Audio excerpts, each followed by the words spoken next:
အာဇာရမ်ဟာကျွတ်တကောင်းကိုကြောက်စရာကောင်းတဲ့မိစာကျွတ်အဖြစ်ချက်ချင်းပြောင်းလဲပေးလိုက်ပါတယ်အလို့ဖြစ်တာပဲ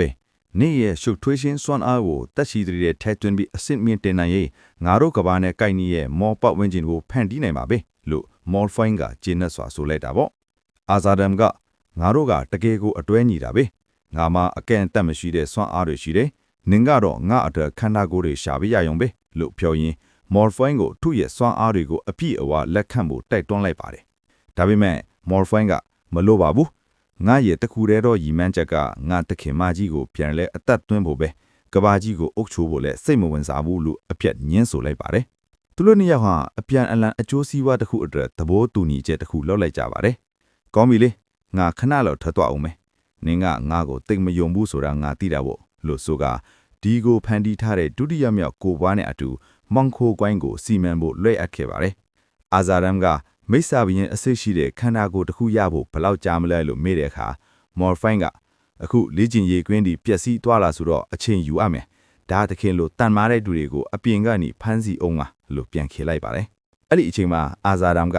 ဟန်ဆောင်မနေစမ်းပါနဲ့ဖန်လုံကားတွေကနေတခင်မရဲ့ကိုဝါကိုပေးလိုက်ရင်ချက်ချင်းအဆင့်တက်လို့ရတာပဲကိုလို့လောင်ပြောင်းလိုက်တာပေါ့ငါတခင်မကိုနောက်တစ်ခါထပ်စော်ကားရင်နင်ကိုငါကိုယ်တိုင်တက်ဖြစ်မယ်လို့မော်ဖိုင်းကကြောက်စရာကောင်းတဲ့တက်ဖြတ်လို့စိတ်တွေနဲ့ကြုံဝါလိုက်ပါတယ်မိစ္ဆာဘရင်အဆင့်ရှိတဲ့စာမာဝီတောင်းမှမော်ဖိုင်းရဲ့ဖီအားကြောင့်မတက်မရလောက်အောင်ထစ်သွားရပါတယ်ဒါဟာခွိုင်းချုပ်ရဲ့တကယ့်အစွမ်းအားလားလို့ရုတယောက်အန်အောတုံလုသွားရတာပေါ့အာဇာရမ်ကနောက်ထားပါဗျာဘာလို့ဒီလောက်အတီပေါက်ကြီးဖြစ်နေရတာလဲလို့ဆိုကအချိန်ကြီးကိုထိမ့်လိုက်ပြီးမဲ့စိတ်ထဲမှာတော့မော်ဖိုင်းဟာဘယ်အချိန်မှပောက်ကွယ်မလဲမသိတဲ့ဘုံတလုံးပဲလို့သတ်မှတ်လိုက်ပါလေမော်ဖိုင်းကတော့အဲလီဇဘတ်ရဲ့ခန္ဓာကိုပါတဲ့ဖန်ဖြူးထွက်ကိုဖတ်တွယ်ရင်းတခင်မကြီးမကြခင်မှာကျွန်တော်စီကိုပြန်လာတော့မှာပါနော်လို့တိုးလေးရေရွက်နေချပါတယ်တစ်ဖက်မှာတော့ကြားနေနေမြေထိတဲ့ဘော့စတာမျိုးကိုလူပင်တယောက်ထဲရောက်ရှိလာပါတယ်အဲလီဇဘတ်ကပေါ်တော့ဖွင့်ပေးလိုက်တာကြောင့်တူတယောက်ထဲစူးစမ်းလေ့လာဖို့လာခဲ့တာပေါ့ငါအပြင်လောကကိုမထွက်တာတလလောက်ပဲရှိသေးတယ်မြို့ကြီးတစ်လုံးကိုပြန်လဲတိဆောက်နေကြတာလားလို့သူကအံ့ဩနေမိပါတယ်လူပင်ဟာအန်နာရဲ့အခြေအနေကိုစစ်ဆေးဖို့ပကိုးချောင်းစီကိုဥတီလိုက်ပါတယ်သူအဆင်ပြေရလားဘလို့တွေဖြစ်နေမလဲဆိုတာသိကြမိသားပဲလူပင်တယောက်အန်နာတို့ရှိတဲ့ပကိုးချောင်းတကားကိုဖွင့်လိုက်တဲ့အခါဝက်ပြိုယူကြီးကရုတ်ကကရီယင်ဘောမှာလဲကာပြီးငိုယိုနေတာကိုတွေ့လိုက်ရပါတယ်တယောက်ကဟေးလူတေချာပြောင်းတိုက်ဆန်းလို့အော်ဟစ်နေတာကြောင့်လူပင်တယောက်ထိတ်လန့်သွားတာပေါ့နင်းတို့ဘာတွေလုပ်နေကြတာလဲအန်နာကိုလွတ်လိုက်ဆန်းလို့အော်ပြီးတကားကိုကန်ဖွင့်ပြီးဝင်သွားတော့ပါလေဒါပေမဲ့အခြေအနေကသူတင်တယ်လို့မဟုတ်ပါဘူးဝက်ပျော်ရုပ်ကြီးကလွှဲ့ကြည့်ပြီးဘာဖြစ်ပြန်လဲမင်းကဘသူလဲလို့မေးလိုက်တဲ့အခါလူပင်တယောက်အံ့ဩသွားရပါတယ်အန်နာကတော့အေးအေးဆေးဆေးပဲအနားယူနေတာပါဝက်ပျော်ရုပ်ကြီးကဂရင်ရင်ဖော်ကအစွန်းကလေးကိုကျွန်တော်ကိုယ်တိုင်ပြောင်းအောင်တိုက်ထားပါတယ်အန်နာစစ်စစ်ကြည့်ပါအောင်လို့ယဉ်ကျေးကျေးဆေးပြောနေတာကိုတွေ့လိုက်ရပါတော့လူပင်ကသူတို့ကဘာလို့တန်ရှင်းရေးလုပ်နေကြတာလဲလို့မေးတဲ့အခါအန်နာကလက်ဖက်ရည်တောက်ရင်းနဲ့လွန်ခဲ့တဲ့အပတ်မှာမြို့ထဲမှာအကြီးအကျယ်ပျက်စီးမှုတွေဖြစ်ခဲ့တာလေမောင်ခိုကွိုင်းရဲ့လက်ချက်ပေါ့လို့ရှင်းပြလိုက်ပါတယ်အဲ့ဒီနေ့ကတားရဲ့ကွိုင်းကောင်းဆောင်ဟာမောင်ခိုကွိုင်းရဲ့တမန်တော်တယောက်ဖြစ်သွားပြီးမြို့ထဲမှာရှိတဲ့အရာအလုံးကိုဖျက်ဆီးနေခဲ့တာပါအာဇာဒမ်ကတော့ဘီလူတွေကလူသားတွေထက်အဆင့်တက်တာလွယ်ပေမဲ့သူတို့ရဲ့စိတ်ကိုထိန်းချုပ်ဖို့ကြတော့အယမ်းခက်တယ်သူတို့ကတက်ဖြတ်ဖို့ပဲတီးတဲ့စိတ်ယူတွေလိုပဲလို့ဆိုကစောင့်ကြည့်နေခဲ့တာမို့တားရဲ့ကွိုင်းကောင်းဆောင်ကလူသားတွေကိုတက်ဖြတ်ဖို့ပြင်ဆင်နေတဲ့အချိန်မှာအန်နာကသူမရဲ့ပန်းနာယုတ်လေးနဲ့အတူကဲတင်ရှင်အခြေရောက်ရှိလာခဲ့ပါတယ်ငါဒီမြို့ကိုကားကွယ်မယ်ထလာကြဆန်းလို့အန်နာကအမိန့်ပေးလိုက်တဲ့အခါသူမရဲ့အစွမ်းနဲ့ဖန်တီးထားတဲ့မော်ဝင်းအယုတ်တက်ဖွဲ့တွေပေါ်လာတော့ပါတယ်ထိုအယုတ်တက်ဖွဲ့တွေဟာတားရဲ့ကွိုင်းခေါင်းဆောင်ကိုဗတ်ပေါင်းစုံကနေဝိုင်းဝန်းတိုက်ခိုက်ပြီးအနိုင်ယူခဲ့ကြတာပါအန်နာရဲ့မော်ဝင်းအယုတ်တွေဟာတားရဲ့ကွိုင်းခေါင်းဆောင်ကိုဘယ်လိုမှမညမသားနဲ့ဗတ်ပေါင်းစုံကနေအစိတ်အမွေဖျက်ဆီးပစ်လိုက်ပါတယ်တားရဲ့ကွိုင်းတပည့်ဝက်ပြော်ရုပ်ကြီးကတော့သူ့အကိုရဲ့အလောင်းကိုကြည့်ပြီးရှိုက်ကြီးရှိုက်ငန်ငိုကြွေးနေရရှာပါတယ်အန်နာကစိတ်မကောင်းပါဘူးသူ့ခန္ဓာကိုယ်ထဲကထူးဆန်းတဲ့မောအသက်တွေကိုငါလည်းမဖယ်ရှားပေးနိုင်ခဲ့ဘူးလို့တောင်းပန်စကားဆိုလိုက်ပါတယ်အာဇာဒမ်ကတော့အဝေးကနေစောင့်ကြည့်ရင်းနဲ့ဒီမင်းကလေးကဘသူလဲဘော့စတာမြို့မှာဒီလောက်တန်မားတဲ့သူရှိနေတာလားလို့အံ့ဩနေပါတယ်အခုလီချင်းတုံးလိုက်တာမိစ္ဆာနီးမြအလုံးပဲခင်းကြီးမျိုးနံတွေမျိုးသုံးထားပြီးမဟုတ်ဘူးလားလို့တန်တရားဝင်နေတာပ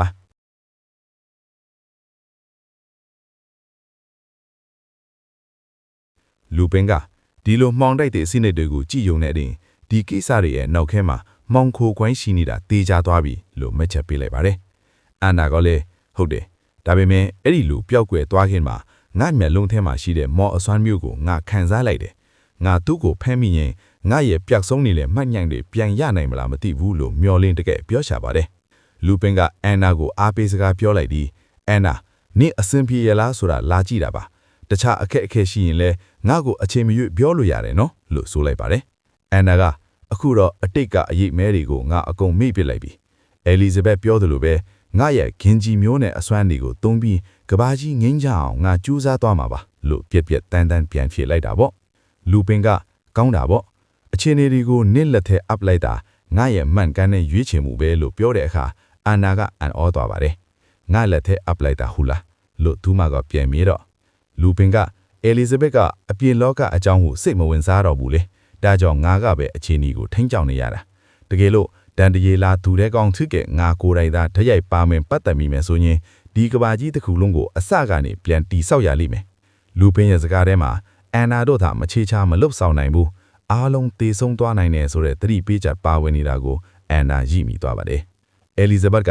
နင့်ရဲ့အရေးအသွေးနဲ့စိတ်ထားကိုအယမ်းချီးမြှွမ်းတယ်ဒါကြောင့်နင့်လိုလူမျိုးတွေကဒီတိုက်ကြီးကိုကာကွယ်ရမယ်ငါပေးထားတဲ့စွမ်းအားတွေကမောင်ခိုးဝိုင်းကိုဖျက်ဆီးဖို့လုံလောက်ပါတယ်လို့အားပေးလိုက်ပါတယ်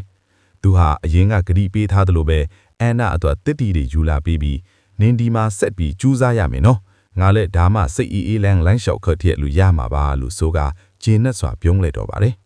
လူပင်ဟာကဘာကြီးကိုအုပ်ဆိုးမယ်ဆိုတဲ့အဲလီဇဘက်နဲ့ထားခဲ့တဲ့သဘောတူညီချက်ကိုဖြည့်ဆည်းဖို့ပြင်ဆင်နေပါတယ်ဒါဟာအဲလီဇဘက်ဘက်ကတူးတဲ့ဆုံးဖြတ်ခဲ့တာဆိုပြီးမြဲအန်နာကတော့ကဘာကြီးကိုအုပ်ဆိုးမယ်ဟုတ်လားဒါဆိုရင်ဒနာယီလာသူရဲကောင်းကြီးကကိုယ်တိုင်အရေးယူတော့မှာပေါ့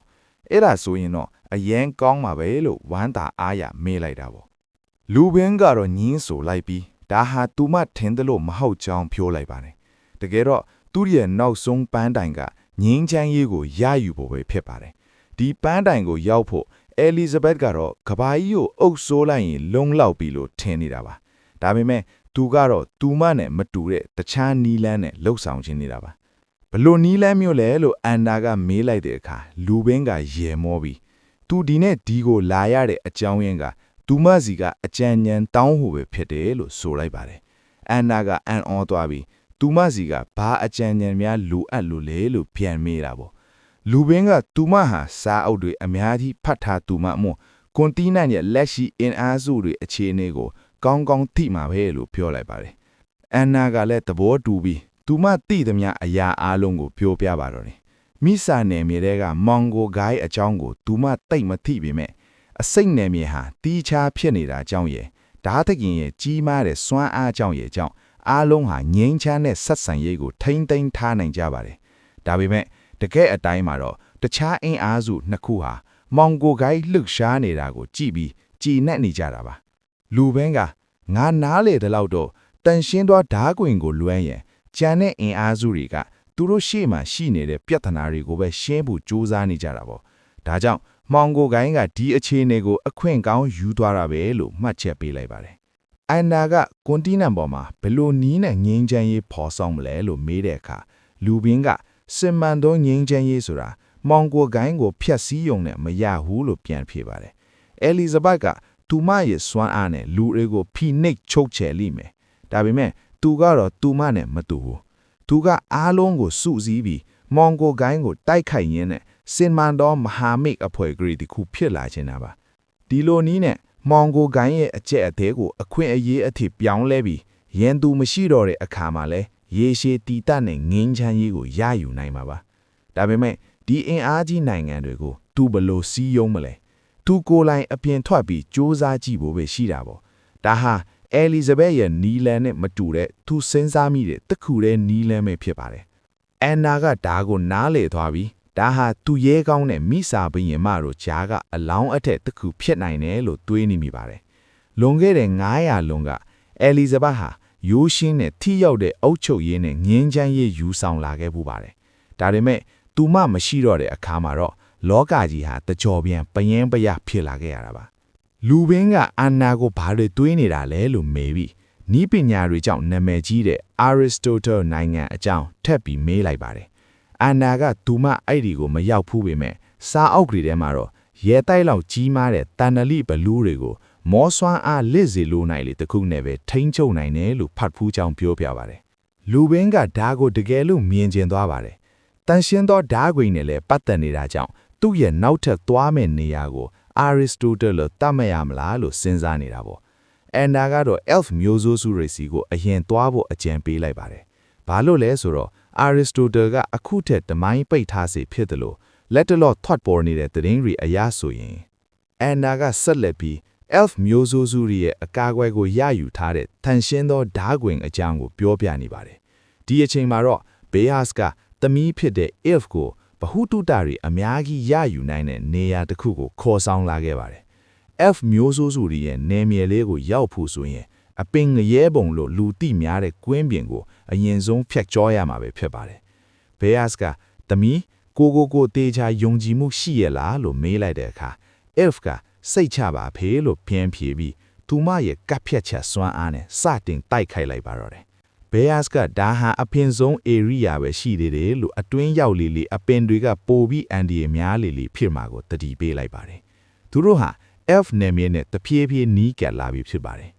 elf ကဘာလို့သူတို့ကဒီလောက်တောင်အတအဆအပင်တွေအများကြီးထားရတယ်လဲလို့မေးတဲ့အခါဘေးဟတ်ကအာတမန်ဆုံးသူတွေပဲ elf နယ်မြေတဲကိုဝင်ခွင့်ရှိတာလေသူတို့ကငါတို့ကတ်ကွင်ရဲ့အစွမ်းကိုစမ်းတက်နေတာပဲလို့ပြန်ဖြေလိုက်ပါတယ်ရုတ်တရက်နောက်ဆိုလိုက်တော့သူတို့ရှေ့မှာဓာတ်ကြီး၅ပါးဘဲပင်လို့ခေါ်တဲ့အပင်ကြီးတစ်ပင်ခုန်ထွက်လာပါတယ်ဒါဟာနောက်ဆုံးအစဉ်အတအဆပဲဖြစ်ပါတယ်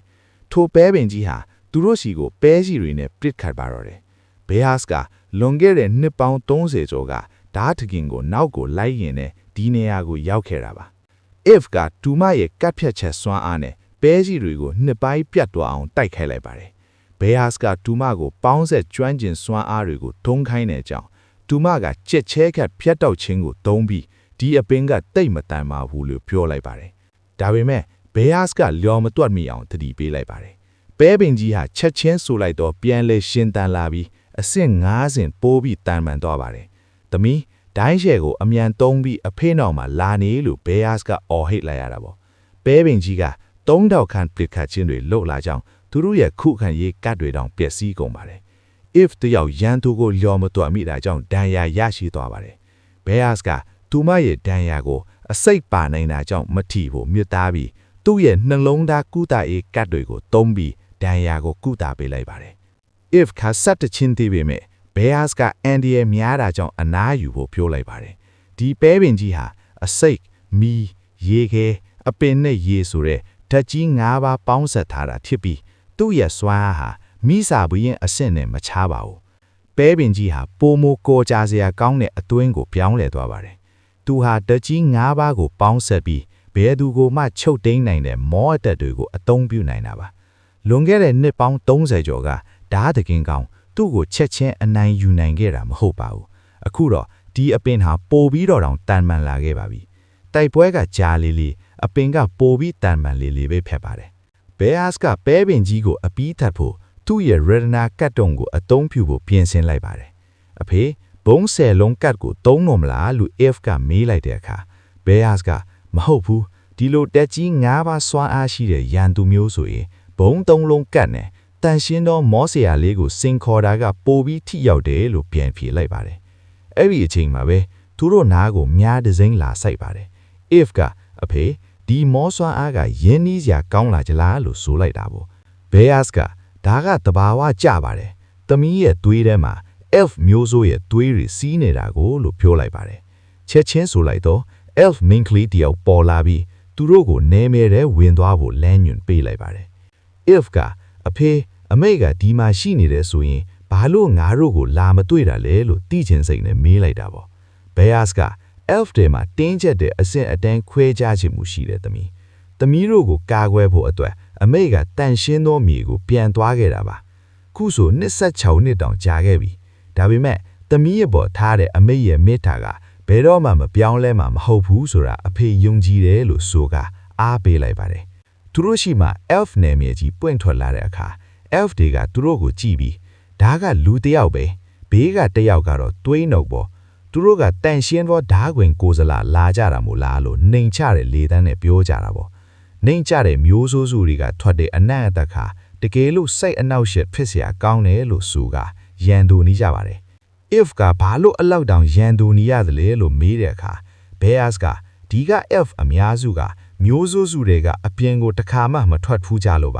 ဒါကြောင့်ပြင်ပလူတွေကိုပိုပြီးတတိထားစောင့်ကြည့်နေကြတာအဲ့ဒါကိုတိတ်ဆိတ်မထင်နဲ့လို့ရှင်းပြလိုက်ပါတယ်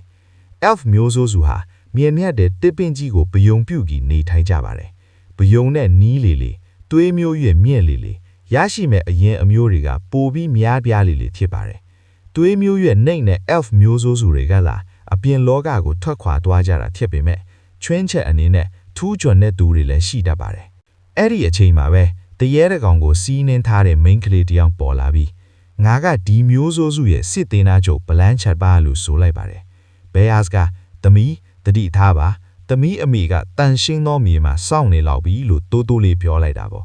သူတို့လောက်လျှောက်သွားတဲ့လမ်းတစ်လျှောက်မှာတစ်ပင်တွေကလမ်းဖေပေးနေတာကိုတွေ့တော့ if ကအန်အောနေပါတယ်ဒါဟာ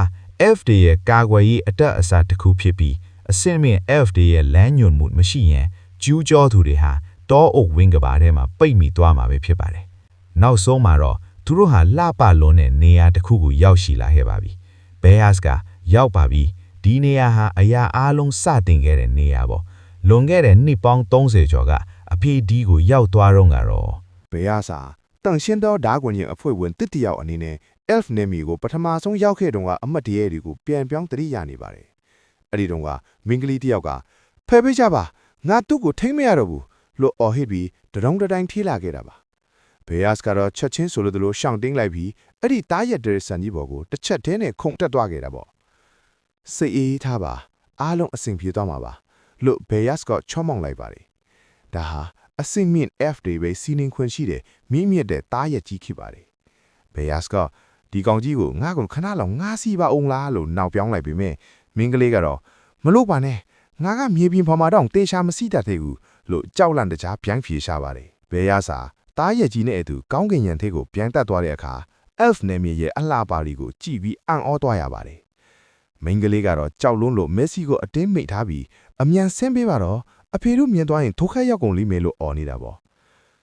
နင်ကအစ်စ်မြင့် F တယောက်ဖြစ်ပြီးဘာလို့ဒီလောက်တောင်ကြောက်နေရတာလဲလို့ဘေးရစ်ကမေးလိုက်ပါတယ်မင်းကလေးကအဖေနဲ့အမတွေကလည်းငါ့ကိုအဲ့ဒီလိုပဲပြောကြတယ်ဒါပေမဲ့ငါကကြောက်လို့မသိညူနိုင်တာပါလို့အားနေစွာပြန်ဖြေပါတယ်ဘေးရစ်ကနင်းမျက်လုံးကိုဖွင့်ကြည့်စမ်းပါတကယ်ကိုလှပလွတ်လည်းမဟုတ်လားလို့ပြောလိုက်တဲ့အခါသူမမျက်လုံးဖွင့်ကြည့်လိုက်တော့တခါမှမမြင်ဘူးတဲ့ Earth နယ်မြေရဲ့အလှအတားတွေကသူမကိုရင်ထက်ရှူမောထိထွားစေပါတော့တယ်ဒီလိုနဲ့ရက်တွေလတွေကုံဆုံးလာခဲ့ပြီးသူတို့နှစ်ယောက်ကအမြဲတမ်းအတူတကွာတားရက်စီးပြီးလဲပတ်ကြပါတယ်မိန်းကလေးဟာလည်းတားရက်ကိုသူမကိုယ်တိုင်ကျွမ်းကျင်စွာထိန်းချုပ်နိုင်လာပြီပေါ့ဒီနေ့မှာတော့သူတို့နှစ်ယောက်ကတယောက်ကိုတယောက်ချစ်မြတ်စွာဂရီကြည့်ပြီးသူတို့ရဲ့ပထမဆုံးအနံ့ကိုဖလှယ်ခဲ့ကြပါတယ်မိန်းကလေးကဘဲယတ်ကိုအားကြမိတယ်လို့ဆိုပါတယ်နေစီကထွက်လာတဲ့အနက်အသက်ကစိုးရင်ပူပန်မှုတွေမရှိဘဲပျော်ရွှင်မှုတွေနဲ့ပြည့်နှံနေတာပဲငါလည်းနင်လိုပဲလွတ်လွတ်လပ်လပ်နေခြင်းလေဒီမျိုးစရာရဲ့အပြင်ဘက်ကိုလောကကြီးကိုလည်းမွင်းကျင်မိတယ်လို့သူမကဖွင့်ထားလိုက်တာပေါ့ဘဲယတ်ကအဲ့ဒါကဘာခက်လို့လဲငါနင်ကိုခေါ်သွားပေးမှာပေါ့လို့ကြတိပေးလိုက်ပါတယ်သူဟာတန်ရှင်းသောဓာခွင်မှာတမနှုံးနှလုံးဘဲယတ်လို့နာမည်ကြီးနေတဲ့ထူးချွန်းသောယူယုံတယောက်ဖြစ်နေပြီအိုဒါပေမဲ့နင်ကအစ်စ်မြင့် F တယောက်ပဲဒီမှာနေရတာငါ့ထက်အများကြီးပိုကောက်မှာပေါ့ဘာလို့ဒီလောက်တောင်ထွက်ပြေးကျင်နေရတာလဲလို့ပြန်မေးလိုက်ပါတယ်မိန်းကလေးကဒီကကောင်းမွန်တဲ့ဘဝဆိုတာတကယ်တော့လောင်ငယ်တဲ့ပိတ်မိနေတာလားပဲလို့ဝမ်းနည်းစွာဆိုပါတယ်မကြခင်မှာတော့မိုးစွာခေါင်းဆောင်သည့်ရိချယ်ပွဲလာတော့မယ်ဦးလေးတွေလားအခက်ရဲ့နေရာကိုလူ့ဖို့ပူပေါင်းနေကြတယ်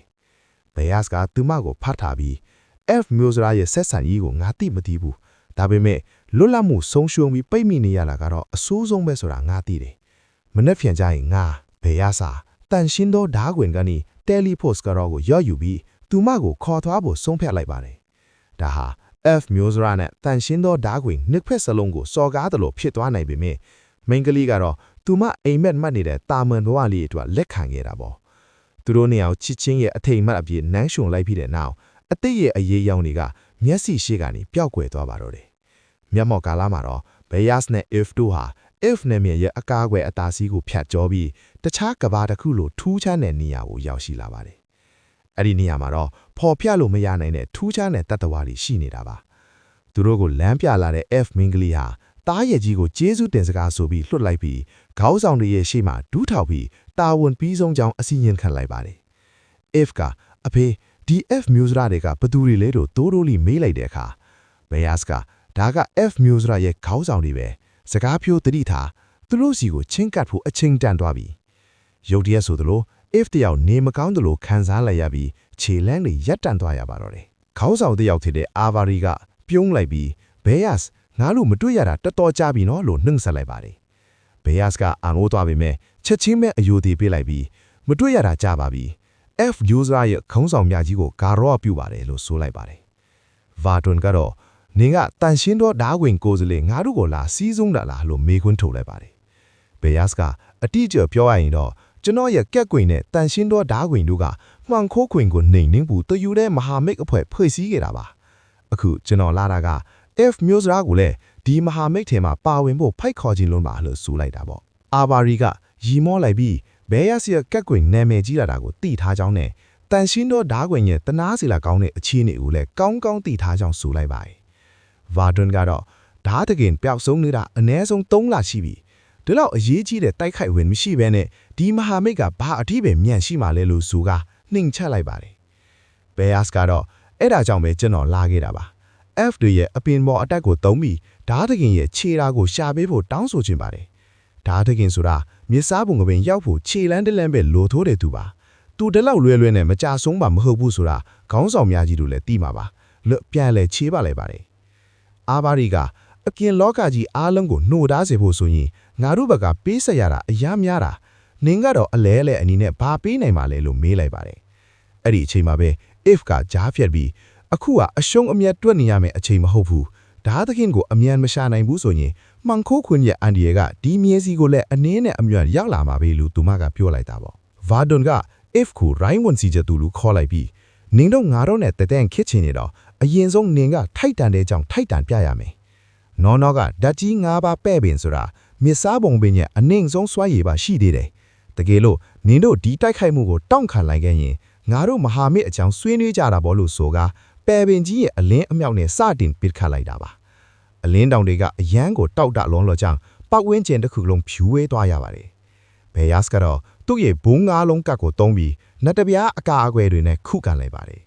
်ကျွန်တော်တို့ဓာလိခေလိုအင်အားစုကိုခဲတာဆုံးရှုံးထားတာမှန်တယ်ဒါပေမဲ့ခမားတို့မဟာမိတ်ထဲမပါဝင်တော့ရင်လည်းအခြေအနေကိုနားလည်ပေးဖို့လျော်မင့်ပါတယ်ကျွန်တော်တို့ဘက်ကတော့မှောင်ခိုးကွင်ကိုအနိုင်ရနိုင်မယ်လို့ယုံကြည်ချက်အပြည့်ရှိပါတယ်လို့ဘယ်ယာစ်ကပြပြတတဆိုလိုက်တာပေါ့အာဘာရီကရီမောလိုက်ပြီးဒါကစမ်းသပ်မှုတတ်တတ်ပါပဲလို့ဆိုကသုံးပွင့်ဆိုင်မြစ်စားဝင်ပဲအလင်းတန်းကိုမင်းတောင့်ခံနိုင်လို့ဆိုတော့ဘယ်ယာစ်မင်းတကယ်ကိုတန်းတန်လာတာပဲလို့ချီးကျူးလိုက်ပါတယ်ဗာဒွန်ကလည်းကက်ပြာတွေကနေဒီလိုနတ်တပြားမော်အတတ်မျိုးကိုစင့်ခေါ်နိုင်တာလားလို့အံ့ဩတကြားမေးမြန်းနေတာပါ if ကတော့ဒေါသထွက်နေပြီးတော်ကြပါတော့ဒါကဘာစမ်းတက်မှုလဲခင်ဗျားတို့ငါတို့ကိုတတ်ဖို့ကြံစီနေတာမလားလို့အော်ဟစ်ရပါတယ်မောင်ခိုးခွင်ကဒီကိုကျူးကျော်လာတဲ့ခါကျရင်ခင်ဗျားတို့နောင်တရကြလိမ့်မယ်လို့သူမကတတိပေးလိုက်ပါတယ်ဘယ်ယာစ်ကတမီးဖြေတူကို right ဝင်စီတယ်မလုပ်ပါနဲ့လို့တားမိလိုက်ရပါတယ်ဒီအချိန်မှာပဲမျိုးစရာခေါင်းဆောင်အီလန်ကဘယ်ယာစ်ကို16နှစ်တောင်ရှိသွားပြီပေါ့လို့ပြောလိုက်တဲ့အခါ if ကအဖေအမေကိုအမြန်ရှာပြီးဒီကနေထွက်ကြရအောင်သူတို့ကကိစ္စတွေကိုရှုံ့ဖြေအောင်နေတာပဲဘာလို့သူတို့ကိုရင်းရင်းကြေးကြေးဆွဆန်နေရတာလဲလို့မေးလိုက်တဲ့အခါဘယ်ယာစ်ကဘာလို့လဲဆိုတော့သူကတမီးရဲ့အဖုတ်ဖြစ်နေလို့ပေါ့လို့ပြန်ဖြေလိုက်တဲ့အခါ if တယောင်စွန့်ဩသွားပါတော့တယ်အီလန်ကနီကီတာရဲ့တမီးလေးကလည်း16နှစ်ပဲရှိသွားပြီပေါ့မထင်ထားဘူးမဟုတ်လားလို့ဆိုကခက်ပြုံးပြုံးကြည့်နေပါတယ်ဗာဒွန်ကလည်း if ရဲ့ဒေါသထွက်နေတဲ့မျက်နှာလေးကချစ်စရာလေးပဲငယ်ငယ်တုန်းကနီကီတာနဲ့တောင်တူသေးတယ်လို့နှုတ်ပြောင်းလိုက်ပါတယ်အီလန်ကဘယ်အစ်ကိုနင်ကငါ့ကိုမျိုးစရာခေါင်းဆောင်လို့ပဲခေါ်နေသူလားနီကီတာလိုပဲအဖေလို့ပဲခေါ်ပါလို့ဆိုလိုက်ကြကြောင်းအားလုံးအံ့ဩသွားကြရပါတယ်နီကီတာဗမာလဲလို့ဘယ်ယာစ်ကမေးလိုက်တဲ့အခါအီလန်ကသူ့နောက်ကိုလိုက်ခဲ့ဖို့ပြောလိုက်ပါတယ်သူတို့ဟာ F မျိုးစရာရဲ့စစ်တမ်းဆုံးမြင့်မြတ်တဲ့တစ်ပင်ကြီးစီကိုရောက်ရှိလာခဲ့ကြပါသည်အီလန်ကအပြင်မှာမြင်ခဲ့ရတဲ့တစ်ပင်ကြီးကမော်ပြကွက်တက်တက်ပဲဒါကမှစစ်တမ်းဆုံးတစ်ပင်ကြီးပါလို့ရှင်းပြပါတယ်လွန်ခဲ့တဲ့နှစ်ပေါင်း900ကျော်မှာပထမဆုံးခေါင်းဆောင်မြက်ဒီတို့ကသူမကိုယ်နိုင်အာဟာရဖြစ်စေဖို့ပေးဆက်ပြီးဒီတစ်ပင်ကြီးကိုအသက်သွင်းလိုက်က F မျိုးစရာကိုတီထောင်ခဲ့တာဖြစ်ပါတယ် တစ်ပင်ကြီးရဲ့အလင်းတောင်ကြောင့် F မျိုးစရာတွေဟာမြားပြတ်အတက်နဲ့အပင်မော်အတက်တွေမှာထူးချွဲလာကြတာပါဒါပေမဲ့အခုခါမှာတော့မြင့်မြတ်တဲ့တစ်ပင်ကြီးဟာတဖြည်းဖြည်းညိုးသွားလာနေတာဖြစ်ပါတယ်လောကကြီးငိမ့်ချမ်းလာတဲ့အခါမှာတော့အချို့သောမျိုးစရာဝင်တွေကအပြင်ကိုထွက်ပြေးပြီးတခြားမျိုးစရီနဲ့ဆက်ဆံရေးတီလောင်ကြတာပါဒါဟာ F မျိုးစရာရဲ့မူလရည်ရွယ်ချက်တွေနဲ့ဆန့်ကျင်နေတာဖြစ်တဲ့အတွက် မျိုးနွယ်စုခေါင်းဆောင်အီလန်က F မျိုးနွယ်စုရဲ့တင်းချက်တဲ့စီးမြန်းတွေအကြောင်းကိုဆက်လက်ရှင်းပြနေပါတယ်။ငါတို့မျိုးနွယ်စုရဲ့ပါရမီတွေကိုထိမ့်သိမ့်ဖို့အတွက်မြင့်မြတ်တဲ့သွေးမျိုးရိုးရှိသူတွေနဲ့တခြားမျိုးနွယ်စုအမြင်တွေလက်ထပ်တာကိုငါတို့ပြက်ပြက်သားသားတားမြစ်ခဲ့တာပါ။ဒါပေမဲ့မြင့်မြတ်သောတစ်ပင်ကြီးရဲ့အာဟာရဓာတ်ကုန်ခန်းလာတာကိုငါတို့တားဆီးလို့မရခဲ့ဘူး။တစ်ပင်ကြီးညှိုးနွမ်းသွားတာနဲ့အမျှ F မျိုးနွယ်စုဟာလည်းမကြခင်မှာဆုပ်ယုပ်ပျက်စီးသွားတော့မှာအဲဒါကြောင့်လဲမင်းနဲ့နီဂီတာရဲ့ဆက်ဆံရေးကိုငါပြင်းပြင်းထန်ထန်ကန့်ကွက်ခဲ့တာဘောလို့ဆိုကသူဟာဖုံးကွယ်ထားတဲ့မော်အသက်တွေကိုရုပ်သိမ်းလိုက်ပါတော့တယ်။ Eve တယောက်စောစောကလိုမျိုးပြုတ်အန်ခြင်းတဲ့ဝေဒနာကိုထက်မှန်ခံစားလိုက်ပြန်ပါတယ်။အီလန်ကဒါကမြင့်မတ်သောတစ်ပင်ကြီးရဲ့စစ်မှန်သောအသွင်အပြင်ပဲ။နီဂီတာဟာတမျိုးနွယ်စုလုံးရဲ့ကောင်းကျိုးအတွက်တစ်ပင်ကြီးရဲ့အာဟာရအဖြစ်အနစ်နာခံရခဲ့တာဘောလို့ပြောလိုက်တဲ့အခါဘဲရဆဒေါသအကြီးနဲ့အီလန်ကိုဆွဲကင်လိုက်ပြီးခမညာငါတို့ကို10နှစ်ကျော်အောင်ခွဲထားယုံတယ်မကနီဂီတာကိုအတင်းအကျပ်ပြန်ခေါ်လာပြီးအခုလိုအာဟာရအဖြစ်လုပ်လိုက်တယ်ပေါ့ခမညာဟာအတ္တကြီးလုံးနဲ့မိစ္ဆာပဲနီဂီတာကိုအခုချက်ချင်းပြန်ပေးစမ်းပါလို့အော်ဟစ်လိုက်ပါတော့တယ်အဲ့ဒီအချိန်မှာပဲအာဗာရီနဲ့ဗာတွန်တို့ဟာတစ်ပင်ကြီးကိုဖတ်တွယ်လိုက်ကြပြီးမျိုးနွယ်စုတို့အတွက်အာဟာရအဖြစ်အနစ်နာခံဖို့သူတို့ကိုယ်သူတို့တစ်ပင်ကြီးတွေကိုစုပ်ယူခံလိုက်ကြပါတယ်အီလန်ကအခုမင်းနားလေပြီလားငါတို့ကအတ္တကြီးနေရမဟုတ်ဘူးတစ်ပင်ကြီးရဲ့အာဟာရအဖြစ်အသက်ဆက်ရတာဟာငါတို့အတွက်တော့အမြင့်ဆုံးဂုဏ်ယူမှုပဲနီဂီတာလည်းဒီလိုပဲတွေးခဲ့မှာပါလို့ဆိုလိုက်ပါတယ်ဒီတဲ့င်းကြောင့်ဘဲရစာစိတ်သက်ကြပြီးဒူးထောက်ကျသွားရပါတယ်If တယောက်ကလည်းအဖေကိုအမြန်ပြေးပြီးတွဲကူလိုက်တာပေါ့အီလန်ကပြင်ပလူတွေအတွက်ငါတို့ရဲ့စက်တေးမှုကိုနားလေဖို့ခက်ခဲပါလိမ့်မယ်ဒါပေမဲ့နီဂီတာပြန်လဲရှင်တန်လိုက်တဲ့အခွင့်အလမ်းတစ်ခုတော့ရှိသေးတယ်လို့ပြောလိုက်တဲ့အခါဘဲယတ်ကတကယ်လားသူမကိုတကယ်ပြန်ရှင်အောင်လုပ်လို့ရမှာလားလို့မျောလင်းတကြီးမေးလိုက်တာပေါ့အီလန်ကရှင်တန်နိုင်ပါတယ်ဒါပေမဲ့မင်းဘက်ကလည်းအလဲအလဲအနေနဲ့တခုခုပေးဆက်ရလိမ့်မယ်ဘဲယတ်ကတကယ်လို့ခမ ्या က Eve ကိုလိုချင်တာဆိုရင်တော့ငါရိုင်းဆိုင်ဆိုင်လုံးမိတာကိုခမ ्या အကိမတင်နဲ့တော့လို့တတိပေးလိုက်ပါတယ်ဒါပေမဲ့အီလန်လိုချင်တဲ့ဟာက Eve မဟုတ်ပါဘူးသူမရဲ့ခါးပတ်မှာချိတ်ထားတဲ့ကတ်ပြားတွေကိုလိုချင်တာပါဘဲယတ်ကဒါဟာဆရာလူပင်ပေးထားတဲ့ကတ်ပြားတွေဆိုတာတတိရသွားပါတယ်အီလန်ကဒီကတ်ပြားဒီစီကအားကောင်းတဲ့နှက်ဖျားစွမ်းအင်းလေးကိုငါခံစားနေလေဒါကိုတစ်ပင်ကြီးကိုဆက်ထပ်လိုက်မယ်ဆိုရင်တစ်ပင်ကြီးပြန်လဲရှင်သန်လာမိစတီးကြရတဲ့အသက်တွေပါပြန်လဲရရှိလာနိုင်လိမ့်မယ်လို့ဆိုပါတယ်။ Eve တင်ရောက်ကတော့ဆုံးရှုံးသွားတဲ့အသက်ကိုဘလို့နည်းနဲ့ပြန်ယူလို့ရမှာလဲပြီးတော့ဒီကပ်ပြောင်းတွေကကဘာကိုကယ်တင်ဖို့အထွတ်ပဲလီလို့တန်တရားဝင်နေပါတယ်။အီလန်ကငါလဲကိုယ်တိုင်တော့မသေးကြဘူး။ဒါပေမဲ့တကယ်လို့အောင်မြင်ခဲ့မယ်ဆိုရင်နီဂီတာပြန်လာမိအပြင် F မျိုးနွယ်စုရဲ့ဘုံအာနုဘာဝတွေပါပြန်လဲထွန်းကားလာလိမ့်မယ်လို့ပြောဆိုကသူတို့ကိုဆွဲလောင်နေပါတော့တယ်။ဘဲရစာသူ့ရဲ့ဇနီးတဲ့နီဂီတာကိုပြန်ရှင်လာစေဖို့အတွက်ဆရာလူပင်ပေးထားတဲ့ကပ်ပြားပြီးကိုအလဲအလဲလုံးမယ်ဆိုလားဆုံးဖြတ်လိုက်ပါတယ်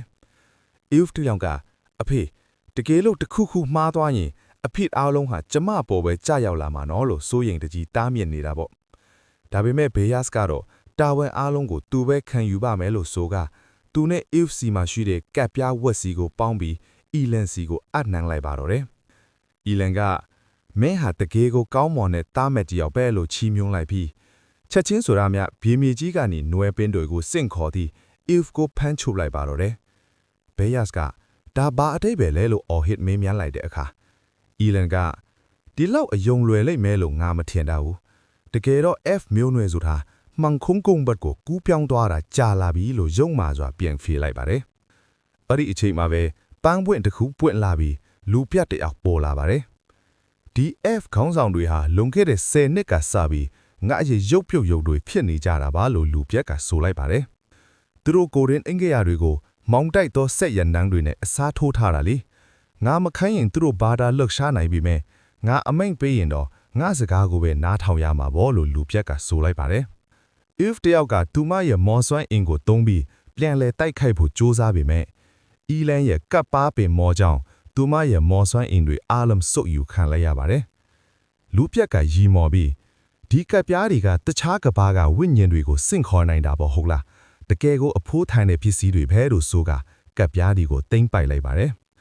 ဘေးယတ်ကတော့ကပ်ပြားတွေကိုတုံးတက်တဲ့လူရဲ့ချက်ကိုသူမတိသေးစေရတော့ကြောင့်ဘာမှဖြတ်လာမှာမဟုတ်ဘူးလို့မျှော်လင့်နေပေမဲ့